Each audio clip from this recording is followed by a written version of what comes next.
जय हिंद फ्रेंड्स। आज हम बात करेंगे एट्थ पे कमीशन की, आठवां वेतन आयोग। हाल ही में आप न्यूज़ में सुन रहे होंगे कि सरकार ने, मोदी गवर्नमेंट ने, कैबिनेट ने आठवें वेतन आयोग को मंजूरी दे दी है। इससे सरकारी जो ऑफिसर्स हैं, जो कर्मचारी हैं, उनमें काफ़ी खुशी की लहर दौड़ चली है। अब आप इंटरनेट पे देख रहे हैं कि डिबेट चालू हो चुकी है कि सैलरी कितनी बढ़ेगी, कितने प्रतिशत इंक्रीज आएगा। कई जगह आप सुन रहे हैं न्यूज़ के अंदर कि 2 से 3 गुना, 4 गुना सैलरी बढ़ा दी जाएगी। तो पूरा पे कमीशन की डिटेल क्या है, इस पर्टिकुलर वीडियो में हम वो डिस्कस करेंगे। सो गाइस, पे कमीशन हर 10 साल में सरकार के द्वारा अपॉइंट किया जाता है, जिससे कि जो सरकारी कर्मचारी हैं उनके वेतन में कितनी वृद्धि होनी चाहिए, ये सभी फैक्टर्स को ध्यान में रखकर, महंगाई को ध्यान में रखकर, आगे लाइफस्टाइल जो इंक्रीज हो रही है उसको ध्यान में रखकर कैलकुलेट किया जाता है। तो इस समय हमारे देश के अंदर 7 वेतन आयोग आ चुके हैं। आठवें के लिए सरकार ने मंजूरी दे दी है। सातवां वेतन आयोग जो था वो 1 जनवरी 2016 से हमारे देश के अंदर लागू हुआ था। उसका गठन हालांकि किया गया था 2014 के अंदर। 2016 से लागू होकर ये कहा जा रहा है कि उसका टेन्योर खत्म हो जाएगा, उसकी समय सीमा खत्म हो जाएगी 31 दिसंबर 2025 को। हालांकि ये कहीं पर भी पे कमीशन की किसी भी पेज में या क्लॉज में नहीं लिखा है कि उसका टेन्योर 10 साल में ही एंड हो जाना है। लेकिन ये हम मानकर चलते हैं क्योंकि गवर्नमेंट के द्वारा ये आम प्रैक्टिस है कि हर 10 साल के अंदर एक नई पे कमीशन लाई जाती है। कुछ हफ्तों पहले बात चल रही थी कि इस साल पे कमीशन, एट पे कमीशन आएगी भी नहीं।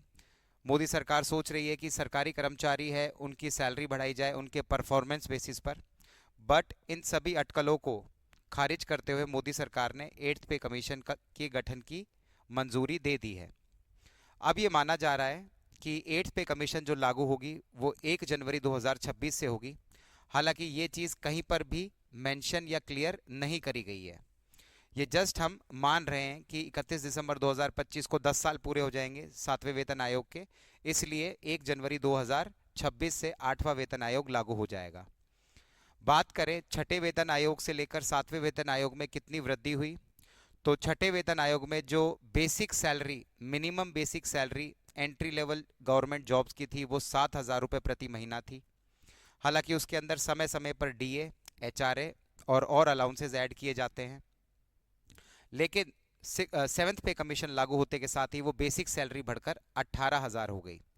इसलिए यहाँ से एक शब्द निकल कर आया, फिटमेंट फैक्टर।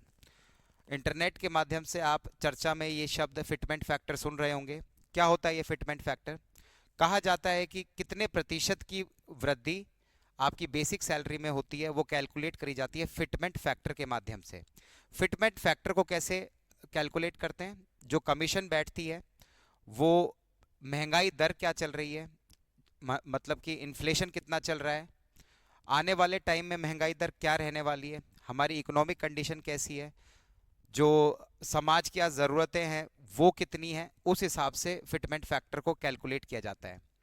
इस समय तथा कथित तौर पर कहा जा रहा है कि एट्थ पे कमीशन के अंदर जो फिटमेंट फैक्टर रहने वाला है वो कुछ 2.5 से लेके 2.96 के बीच में रहने वाला है। ठीक है। सेवन्थ पे कमीशन में जो फिटमेंट फैक्टर था वो 2.57 था। अब बहुत सारे वीडियोस ये क्लेम कर रहे हैं कि 2.5 का भी अगर फिटमेंट फैक्टर हम मानते हैं तो सैलरी 2.5 गुना बढ़ जाएगी। क्या इस बात में सच्चाई है? इस बात में बिल्कुल सच्चाई नहीं है, क्योंकि सैलरी कैलकुलेशन एक कॉम्प्लेक्स काम है। अगर आप सातवें वेतन आयोग की रिपोर्ट को पढ़ेंगे तो वहां पर एग्जैक्टली कैसे फिटमेंट फैक्टर काम करता है आपको पता चल जाएगा।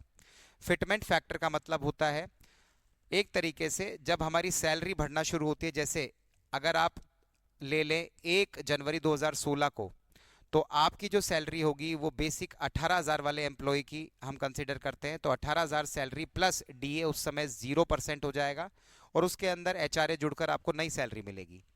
तो ये पाया गया, और सातवें वेतन आयोग की कमीशन के अंदर भी ये रिपोर्ट में मेंशन है कि जो वृद्धि छठे से लेकर सातवें वेतन आयोग में देखी गई वो लगभग 14.1 से 2% के बीच में थी। अब ये माना जा रहा है इस समय जो सातवें वेतन आयोग में सैलरीज जो बढ़ेंगी वो तकरीबन अराउंड 15 से 18% या मैक्सिमम 20% बढ़ सकती है। तो जो भी वीडियो आपको ये क्लेम कर रहा है कि सैलरी आने वाले समय में दुगनी, 3 गुना, 4 गुना होने वाली है, उस बात में इतनी सच्चाई की संभावना कम है। लेकिन 20% की वृद्धि और उसके साथ साथ हर साल आपको डीए जो बढ़ाकर दिया जाएगा, उस हिसाब से गवर्नमेंट सैलरीज आने वाले टाइम में बहुत अच्छी होने वाली हैं। अब इसके बहुत सारे पॉजिटिव इम्पैक्ट पड़ेंगे। जो सरकारी ऑफिसर्स हैं उनका लिविंग स्टैंडर्ड बढ़ेगा, मार्केट में पैसा आएगा, इकोनॉमी में बूम वापस से आएगा। सरकारी जॉब्स के लिए, सरकारी काम के लिए लोगों के अंदर उत्साह बढ़ेगा। साथ ही साथ इसके नेगेटिव इम्पैक्ट भी पड़ सकते हैं, क्योंकि ये पाया गया था 2016 के अंदर जब 7वां वेतन आयोग लागू किया गया था, उस समय हमारी अर्थव्यवस्था के ऊपर 1 लाख करोड़ का भार बढ़ गया था। तो अब जब ये 8वां पे कमीशन वेतन आयोग लागू किया जाएगा, तो हमारी इकोनॉमी के अंदर, अर्थव्यवस्था के अंदर कितना भार बढ़ता है, ये आने वाले समय में पता चलेगा। अब ये माना जा रहा है कि ये लागू 1 जनवरी 2026 से हो जाएगा, लेकिन ये देखा गया है कि 7वें वेतन आयोग में भी 2 साल लग गए इम्प्लीमेंट होने में, लागू होने में। इसलिए अब ये समय सीमा कितनी होती है वो आने वाले वक्त में ही पता चल पाएगा। फिलहाल गवर्नमेंट ने 8वें वेतन आयोग के गठन की मंजूरी दी है, लेकिन अभी तक गठन हुआ नहीं है। वेतन आयोग के अंदर एक चेयरपर्सन होते हैं और 2 से लेकर 5 मेंबर्स तक होते हैं। तो हमारे केंद्रीय मंत्री अश्विनी वैष्णव जी ने अनाउंसमेंट जब 8वें वेतन आयोग के लिए किया, तो उन्होंने बताया कि वेतन आयोग, 8वें वेतन आयोग का जो गठन किया जाएगा उसके अंदर एक चेयरपर्सन रहेंगे और 2 मेंबर्स रहेंगे। ज़्यादातर जो वेतन आयोग के चेयरपर्सन रहते हैं वो एक रिटायर्ड चीफ जस्टिस रहते हैं सुप्रीम कोर्ट के, बाकी 2 मेंबर एक्सपर्ट रहते हैं अपने अपने क्षेत्रों के अंदर। तो देखना यह है कि इस समय सलाह ली जाएगी 8वें वेतन आयोग के द्वारा अलग अलग डिपार्टमेंट से, जिससे कि फिटमेंट फैक्टर को कैलकुलेट किया जाएगा। क्या वेतन आयोग की जो रिकमेंडेशन आती हैं वो हमारे राज्यों पर भी एप्लीकेबल होती है? तो जी हाँ, इसका आंसर है बिल्कुल। राज्य भी जो वेतन आयोग के द्वारा दी गई रिपोर्ट होती है उसको अपने स्टेट्स के अंदर इम्प्लीमेंट करते हैं। हालांकि डीए के अंदर डिफरेंस आता है, इसलिए सैलरी में राज्य से राज्य वेरिएशन आपको देखने मिलता है, पर दोनों स्टेट और केंद्र के कर्मचारियों के लिए ये खुशखबरी की खबर है कि 8वें वेतन आयोग का गठन जल्द ही किया जाएगा और सैलरी में इजाफा देखने आपको मिलेगा। ठीक है, इसी प्रकार की वीडियोस के लिए गाइस आप लोग सब्सक्राइब कर सकते हैं खोजाराम आईएएस एकेडमी, और कमेंट सेक्शन में लिखकर बता सकते हैं कि गवर्नमेंट ने जो ये डिसीजन लिया है 8वें वेतन आयोग का, और उससे पहले जो बात चल रही थी कि परफॉर्मेंस बेसिस पर सैलरी बढ़ाई जाए, इन दोनों में से ज़्यादा अच्छा तरीका कौन सा है सैलरी बढ़ाने का?